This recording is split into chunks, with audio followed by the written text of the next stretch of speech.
Hello, everyone. This is Emma. Welcome back to Arrows and Lightning Bolts. This is episode 2. This episode's going to come out a little quicker than other episodes because transparently, when I recorded episode 1, I was already through most of the episodes that I needed to record episode 2. So we're recording this because I want to get this done before I get into the next chunk of episodes. So let's get started. This episode is going to cover Season 2, Episode 1 through Season 2, Episode 23 of Arrow, which is City of Heroes through Unthinkable. Transparently, going forward, it's going to get a lot more complicated because this is the last season where it's just Arrow. Starting next episode, the first one is literally the pilot of The Flash. So, the next episode's going to cover The Flash, Arrow, and Constantine. If I can find Constantine, I might have to buy it, which I really don't want to do, but it's not streaming anywhere. So that's so fun. Okay. But yeah, let's get into it. As always, there are going to be spoilers for not just this, but the entirety of the Arrowverse from what I can remember off of my memory. And also comics. I want to talk about comics because I really love those, as is probably obvious. Okay, so let's start on season 2. I love The Flash. I'm going to talk about that so much more going forward, because I do want to give a little bit of a preview for episode 3 at the end of this episode, so stick around for that. But in season 2 of Arrow, there is a backdoor pilot. If you don't know what a backdoor pilot is, it's something that happens in TV where they introduce a spin-off of a show through an episode of the main show. It happens in a lot of other TV shows. Why I can't think of any off the top of my head, I don't know. Could I look it up? Probably, but I'm not going to. But The Flash has a backdoor pilot, and I think it's one of the only ones that I've seen done really well. It's in season 2, episode 8 of the Arrowverse. Of Arrow, not the Arrowverse. Season 2, episode 8. Well, I guess of the Arrowverse. It's technically season 2, episode 8. Because Arrow and the Arrowverse are one and the same until we get to the Flash's pilot. Sorry, I'm rambling. Anyway, I hope you guys know I don't cut any of this. I just talk. This is completely stream of consciousness, which is probably very obvious. But I hope you enjoy it. I had 7 downloads since I posted yesterday, which I'm excited about. I don't know how to check how many viewers I've had, how many listeners. Maybe I'll figure that out. Probably not, but maybe. Anyway, season 2, episode 8 is called The Scientist, which is a reference to Barry being a scientist. Shocker. It's done so well. Barry comes in and you get that iconic Flash theme that I think they lose further on in The Flash. I know it's very, very big in the first season, and it's just so hopeful and fun and so different from a lot of the score that Arrow typically has. If you watch the episode, you would know it automatically. I don't want to play a clip or anything because I don't know how copyright works when it comes to podcasts, but it's fine. They have a little foreshadowing within that, where when Barry is down in the Arrow Cave, he ends up going on this chemical shelf while lightning strikes, which, if you don't know, is how Barry gets his powers. His lightning strikes, he's by a bunch of chemicals, the chemicals spill on him, and he gets speed powers. And so there's a little bit of fun foreshadowing right there. Also, Barry looks so young. I love Grant Gustin. I watched Glee when it was coming out. Not when it was coming out, actually. I watched it after it had ended, I believe. And I started watching Glee because of Grant Gustin and Naya Rivera's Smooth Criminal. And so, yeah, I just really... He's just a fun actor. I really enjoy watching his stuff. And he looks so young. Ugh. I love these early seasons. Everyone looks so young and it's so cute. In my notes, I wrote Babyface Barry, and it's just so adorable. Yeah, okay, so we also get some Felicity and Oliver foreshadowing in season 2, episode 7. And then throughout the rest of the like season. But specifically in season 2, episode 7, Oliver kills the Count after like having his no kill rule because the Count has Felicity. Which I will say, side note, I don't love how they brought the Count back because they really didn't go into it. He was like psychologically broken in season 1, and they just kind of had him reappear and didn't explain it, which I don't love. But I get why they did it. Yeah. So it was okay. It served to, set up Felicity and Oliver's eventual relationship. Which this whole season was about.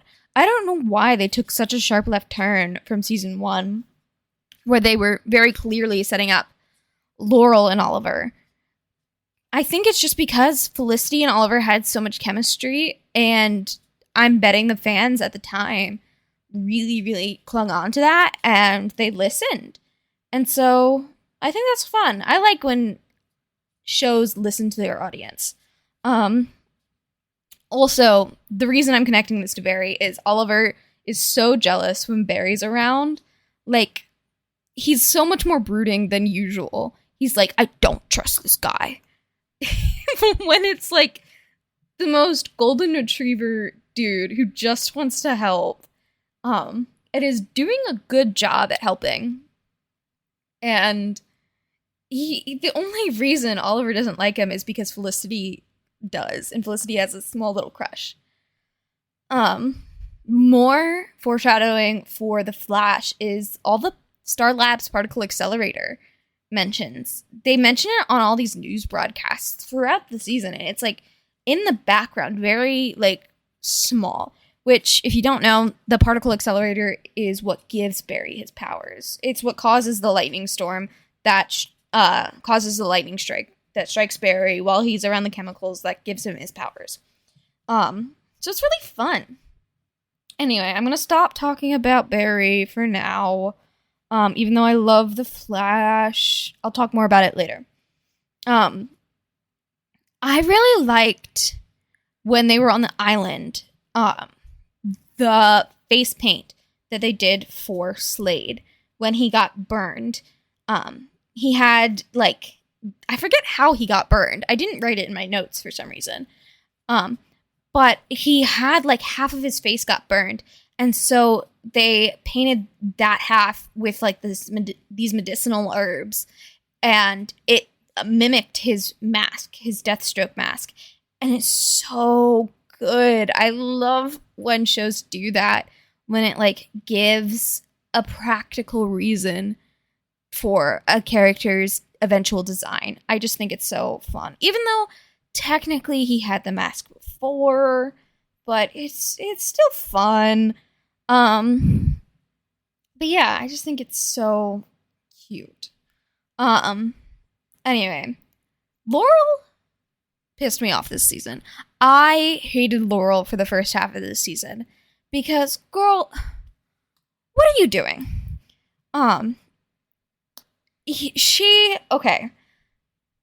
When she is trying to sentence Oliver's mom to death, she is actively hunting down the Arrow for the entirety of the season. And, like, I get she's grieving Tommy, and she, for some reason, blames the Arrow for Tommy's death, which I don't understand why. Like, yeah, okay, Tommy died, and Oliver didn't get there in time to save him. Sure. Okay, and, like, I get it. I get you're grieving. That's not his fault.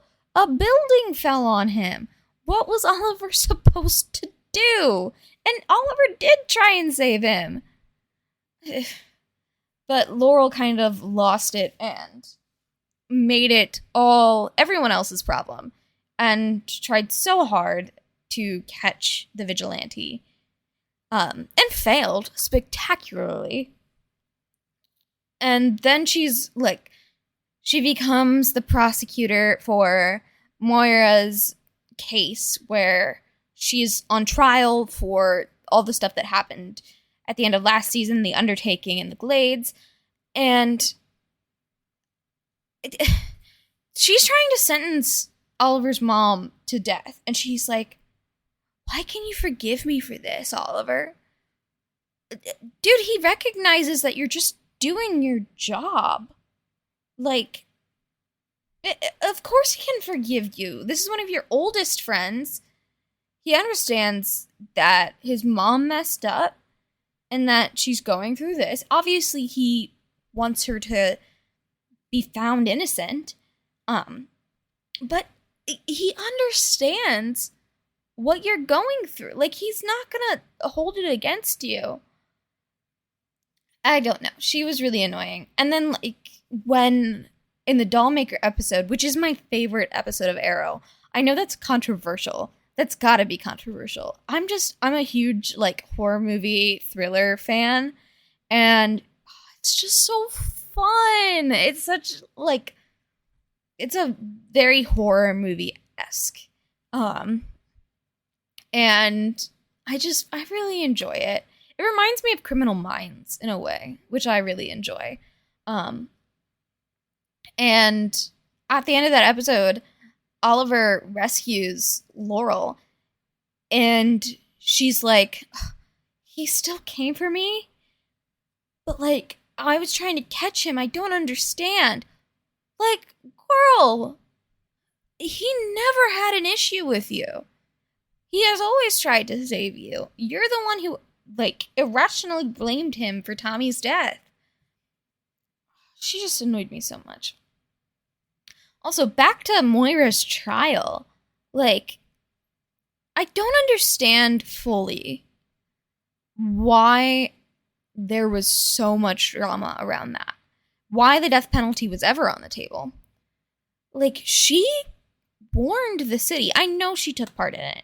And I get why she was on trial. But she was under duress. Like, Malcolm Merlyn did threaten her children. He killed her husband.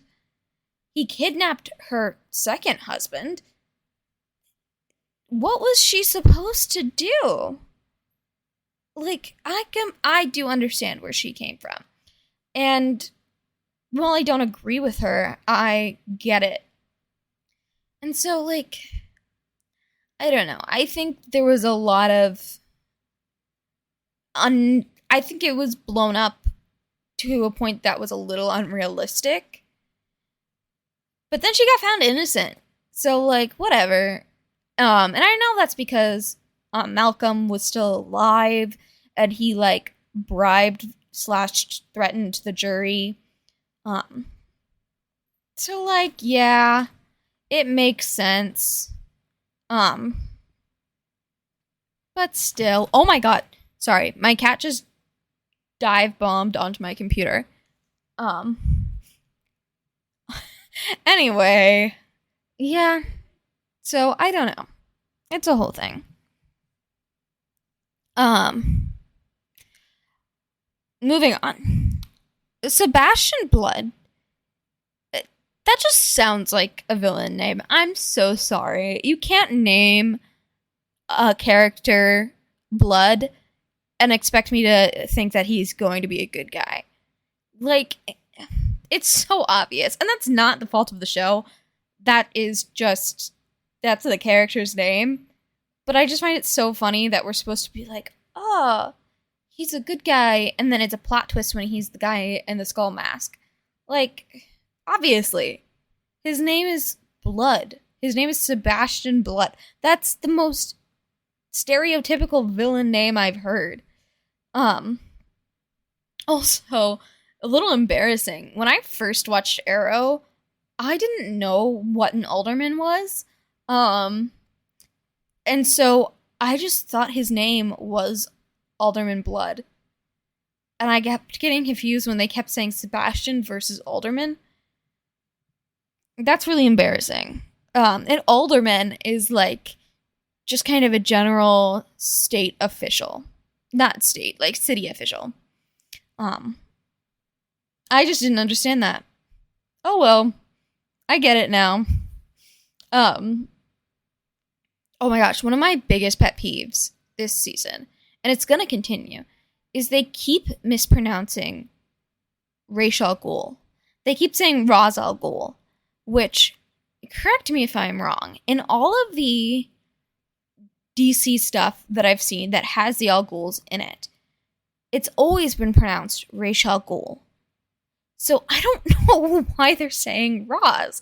And what gets me is not all of them are saying it that way. Nyssa says Ra's al Ghul. So, like, what's going on with that? I don't understand that choice. I get why it's, like, why someone would pronounce it Ra's, because it's spelled R-A apostrophe S, but it's always been pronounced Raish. At least that's what I've always heard it pronounced as. So, that's just... it's so annoying. I don't like it. Back to the island stuff. I don't love what they did with Slade and the whole, Oliver had to choose between Sarah and Shadow, and he chose Sarah, and that began Slade's villain arc. Like, yeah, I get why Slade was not thrilled with that, and I get he has the Mirakuru in him, and that kind of made him insane. But, like, first of all, Oliver didn't actually choose. Ivo went to kill Sarah, and he went, whoa, no! And then Ivo went, guess you chose, and killed Shadow. So, like, Oliver didn't actually choose. And even if he did, I'm sorry, that's not on him. Ivo's the one that killed Shadow.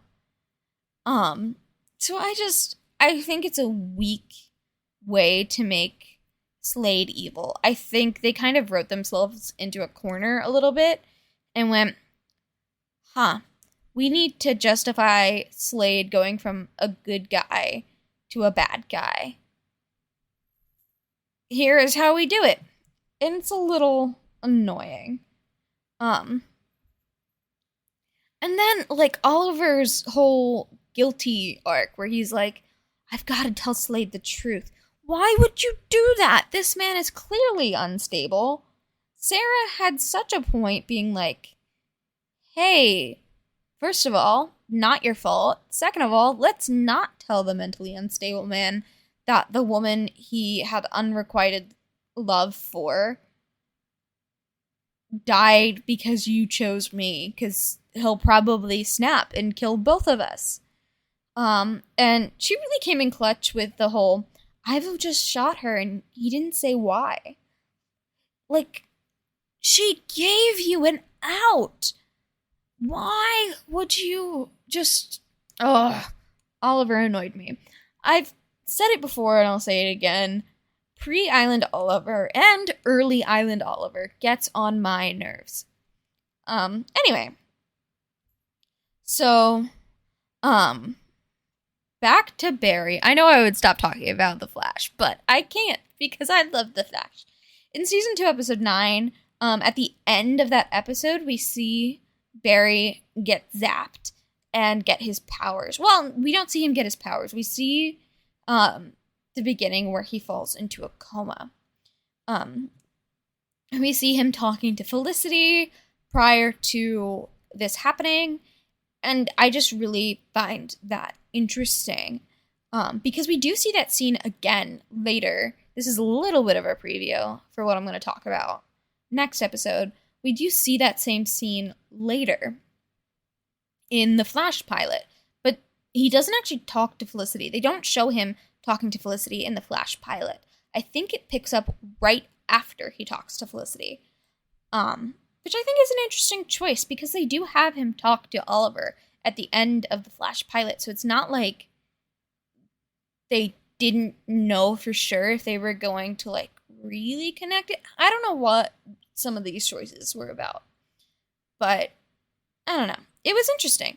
And I think it's nice that they set up that timeline because Barry ends up being in a coma for 9 months. So having this happen in Arrow, showing exactly when in the timeline it happens, and then having everything else in Arrow like proceed is really a good choice in my opinion. I also love that Barry gave Oliver an actual mask because the grease paint annoyed me. Because what do you mean no one's recognized you when, yeah, okay, you're wearing a hood, sure. It's usually dark when you're out and you use a voice modulator. But, like, your face is uncovered. You put some green eyeshadow on. Like, that's not gonna do anything. And I know a domino mask doesn't really do much more, but it's a little bit. And I like them having masks. It's classic superhero. I think Arrow, when it first started, just like tried to be more grungy than it ended up being, which I'm really glad that they kind of pivoted to be more like whimsical. Not very much, but a little bit. Anyway, I'm done talking about Barry for now. For real this time, maybe. I think that this season was really good about doing a lot of foreshadowing with, like, they established that Quentin Lance loses his pain meds after he gets attacked. And that really sets up, like, the deterioration of Laurel and her addiction that she stole from her dad. It's so interesting. I really, really understand. Like, I like that. I like that they set that up. And you know what?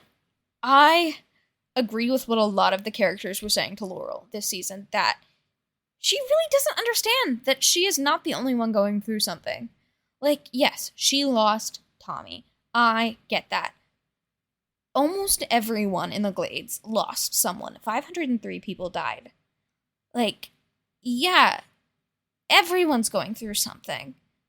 She's taking all of her anger out on, like, her family and on Oliver. And Oliver's best friend died. Like, come on, Laurel. The world doesn't revolve around you. She's definitely my worst character for this season. And you know what? If I keep talking about her, I'm gonna get frustrated. Actually, I take it back. She's not my worst character for the entire season. She's my worst character for the first half of the season. Because Thea, girl, what are you doing? She gets on my nerves so much. Like, bitch, you've been rich your whole life. I get you're frustrated that you find out that Malcolm is your real father, not Robert. That shakes your life up, definitely. You find out that your mom and your brother knew and have been kind of lying to you.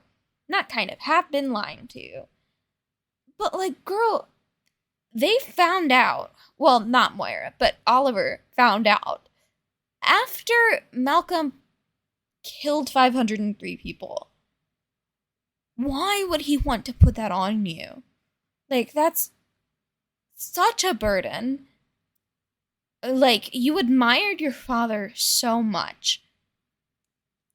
Why would he try and take that away from you? I completely understand why Oliver didn't tell her. Do I fully agree with it? No. But I think it's not this huge betrayal that she made it out to be. She overreacted so much.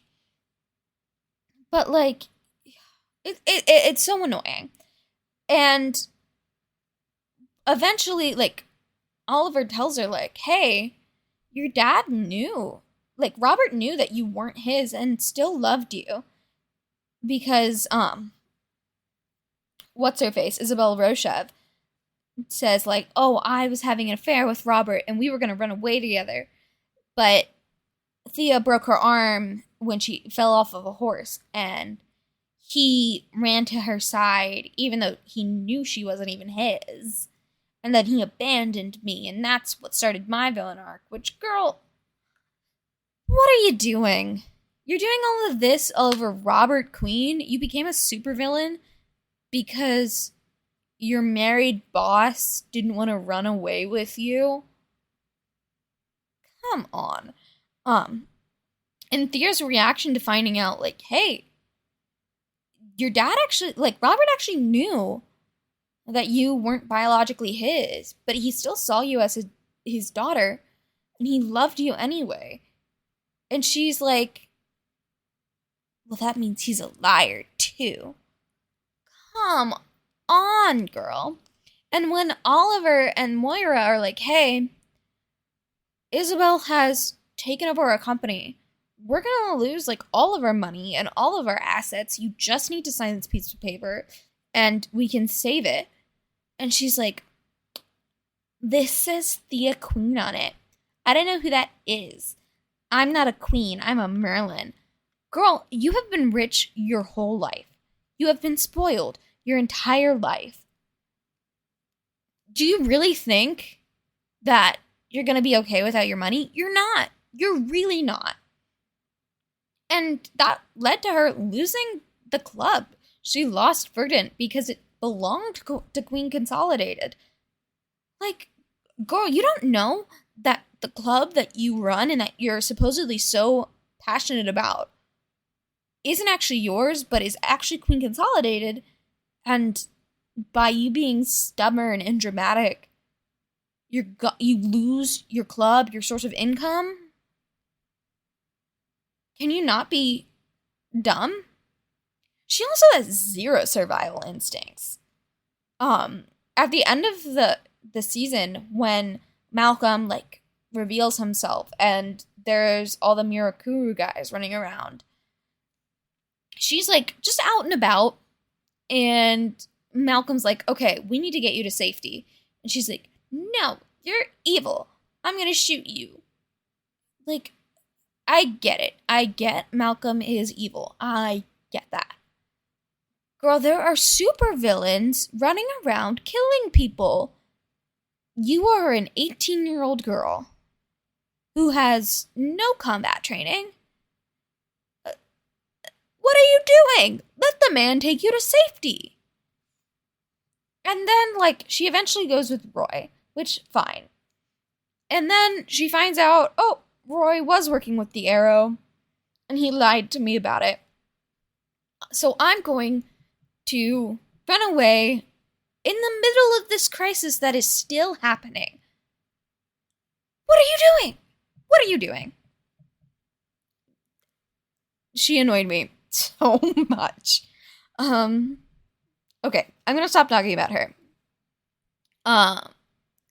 Okay, so let's talk about Nyssa a little bit. Nyssa Al Ghul, I actually wasn't super familiar with Nyssa going into this. I know a lot about Talia Al Ghul because, as I said in the last episode, I'm a big Batman fan. Batman and The Flash were the comics that I followed the most, and so Talia is a huge part of Batman. And she's not really in this yet. I believe she shows up later, but we're dealing with Nyssa for right now, who is Sarah's love interest. Did I mention Sarah came back to life? Sarah came back to life, and she's Black Canary, but she doesn't actually go by Black Canary. She goes by Canary, and then will eventually become White Canary later on. But yeah, so my bisexual queen, she's dating Nyssa, kind of. But Nyssa comes back and is like, hey, you left me. You didn't even say goodbye.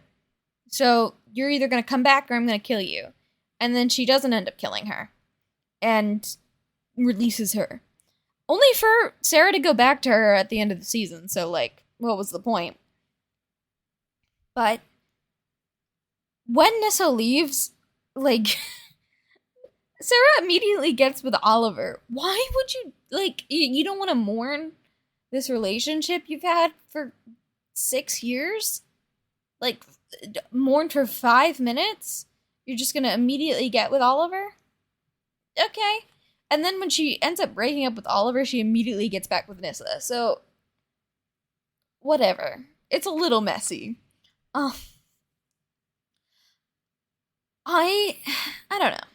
I think it's just an interesting thing. It's such a weird love triangle that lasts very briefly. But whatever. Nissa leaves. It's fine. Um Speaking of Sarah, she has all this League of Assassins training, and we've established the assassins of the League of Assassins are incredibly powerful. Like, in season 1, Oliver is really no match for them.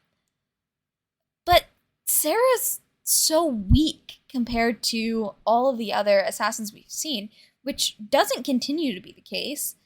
But she should really be able to take out a lot of these people so easily, especially Helena. Helena Bertinelli comes back as Huntress, and she immediately beats Sarah up, and it's like not even close.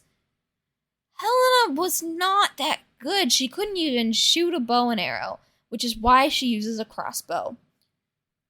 Girl, you should be able to take her easily. What are you doing? Whatever. I feel like they did Quentin so dirty in this season. Because this man has been right about every tip. I know that he gets his information from the vigilante, and that's like a no-no. I get that. But at the end of season 1, he's like, hey, Malcolm Merlin's about to try and level the Glades. And they're like, where'd you get this information from? And he's like, okay, I got it from the hood. And they're like, oh, you're lucky I don't arrest you. And then Malcolm Merlin levels the Glades. And that results in Lance getting demoted? He was right. Yes, he got the tip from the vigilante. But he got that tip from the vigilante, immediately said, hey, this is really concerning. This is going to kill a lot of people. And then no one did anything about it, and it killed a lot of people. How is that on him? How is that on him? I don't care where the information comes from. If it could save 503 lives, why was it not acted upon? And why is he getting punished?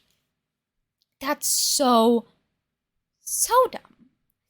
And then later on, he gets arrested for being like, hey, Slade Wilson kidnapped Thea Queen.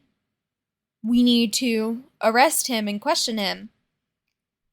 And, which he, again, is correct about. And it's revealed very quickly that he's correct about it, because Thea gets released and goes, hey, Slade Wilson kidnapped me. And they're like, well, we arrested Lance for aiding and abetting the vigilante.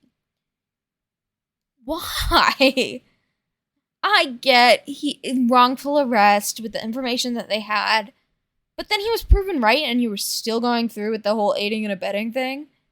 He was trying to save a girl who was kidnapped, and he was right.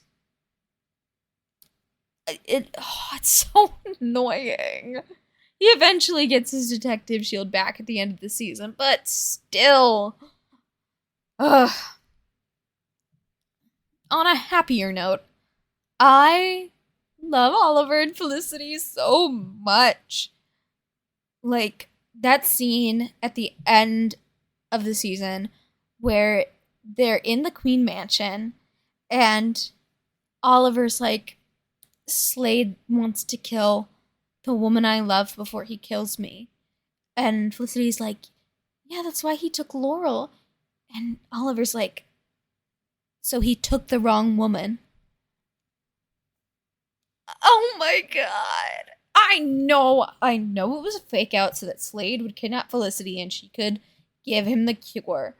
But it's so good. It's so sweet and I love it so much.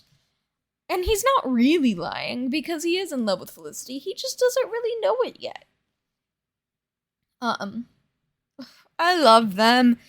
They're such a strange couple because they set it up so quickly. And they are endgame. Spoilers. They are endgame as far as I'm aware. Unless something changed in the late seasons of Arrow, which I don't think it did. They end up together.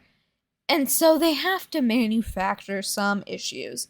Like, I know when they do the whole League of Assassins arc, Oliver gets engaged to Nyssa, I believe. It's either Nyssa or Talia, but I believe it's Nyssa. And so that throws a wrench in things. And then he has a kid, which throws a wrench in things. Which, side note, I did not realize, or I didn't remember, that Oliver's kid got introduced in season 2. That feels really early. I thought that was a late season thing. Like, I thought that didn't happen till like 3 or 4. But I don't know. It's interesting. It's an interesting introduction that I'm actually really enjoying. He doesn't know yet. I don't remember how he finds out. But I will be interested to see where that goes. But I know that throws a wrench in things with him and Felicity. And they end up being kind of off and on.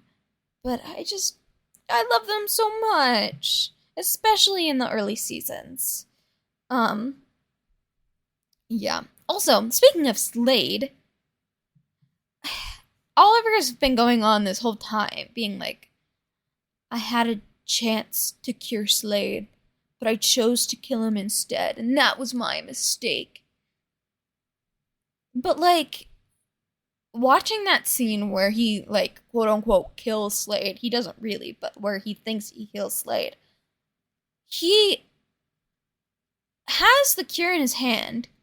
He, at that point, knows that Mirakuru has regeneration properties. Like, yes, you stabbed him through the eye. That would kill a normal person.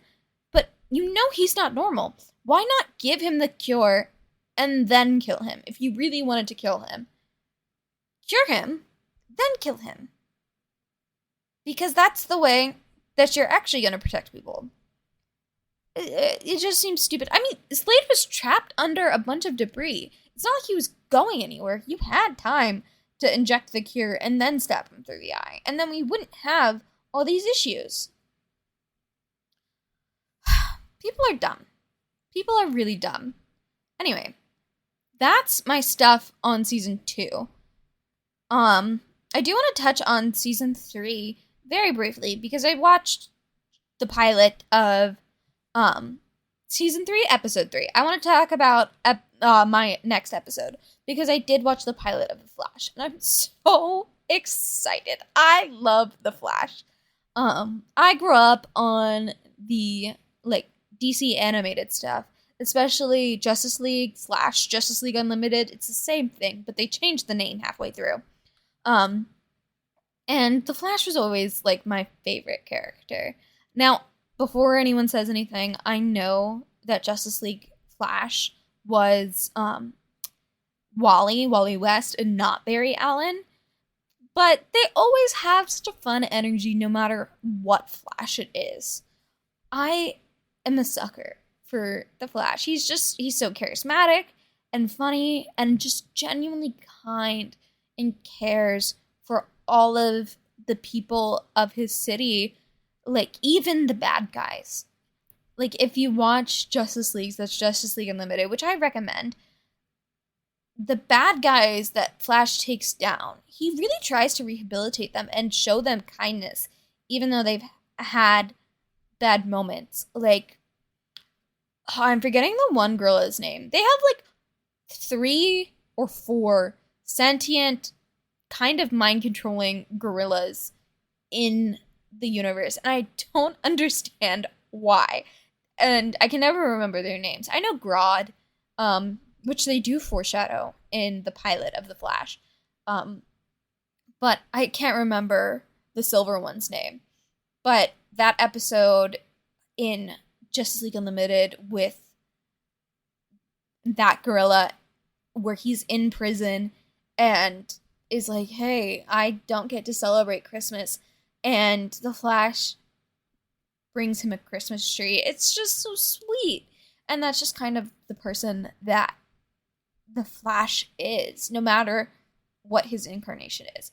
And I really enjoy it. The Flash is what got me into the Arrowverse in the first place. And so I'm really excited to start it. And it's just so funny. Like, Cisco and Caitlin, who do appear in Arrow in season 2, so I can justify talking about this because they appear in season 2, episode 19. They're so funny. That whole team is hilarious. I love Cisco. I really do. He's so funny. And also, fun fact, they intentionally dress him in Big Bang Theory like shirts, where Sheldon from the Big Bang Theory is dressed in a lot of comic book superhero shirts. So I just think that's a fun, like, little thing. It doesn't totally make sense because that implies that the Big Bang Theory exists in the Arrowverse, but Sheldon wears comic book stuff. Like, a big plot point in that show is about comic books, which are real in the Arrowverse. So it's a little, don't think about it too much. It's a fun little Easter egg. But yeah, I'm so excited to talk about The Flash. Season 3, episode 3 of this podcast, will go from the pilot of The Flash to Blessed Are the Damned in Constantine, which is season 1, episode 7 of Constantine. If I can find Constantine, which I will do my best. So, yeah, that is the thing about the Arrowverse, is the big shows I can find. But they do a lot of little shows, and those ones are hard to find. I think I can, but we'll see. Anyway, that's episode 2 of Arrows and Lightning Bolts. I really hope you guys enjoyed. Yeah, come back or don't. I don't know. Whatever you want. I'm going to be here yapping about comic books and nerdy stuff. So, see you then. Bye.